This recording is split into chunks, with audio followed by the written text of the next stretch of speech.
This is Red Path Orchards, 20 miles north of Traverse City. Dave Alpers works around 120 hours a week.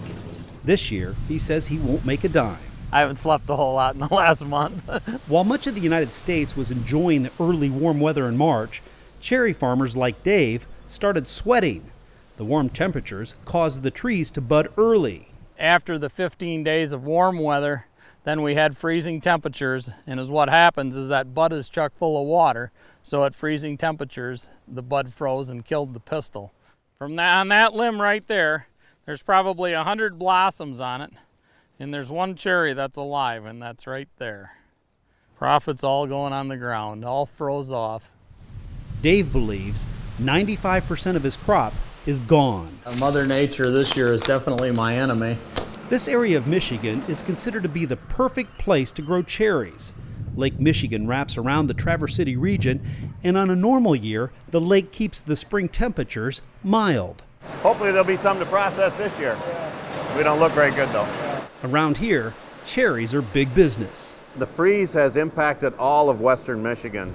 Processing plants that make everything from cherry ketchup to cherry wine will soon run out of Michigan cherries. Right now, the plants are using what's left of last year's crop.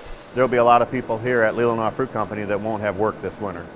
This could affect the economy in northern Michigan of $300–400 million. Farmers like to say an event like this happens once in a lifetime, but it's only been 10 years since the last major crop loss, and it took years to get back on track. In 2002, we had that crop loss.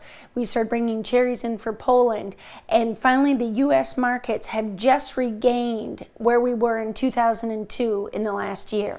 So they could have the long-term impacts on our industry and our community. I've never seen it this bad down in here before, but there's probably 75 to 100 trees here that are going to die. Dave Alpers still has to maintain his farm and keep his trees healthy for next year. He'll work all summer for free. You work all year to produce a crop of cherries, and you can lose a crop in one night. In Traverse City, Michigan, You know, the life of a farmer is you always hope for next year. Scott Rensberger for the Weather Channel.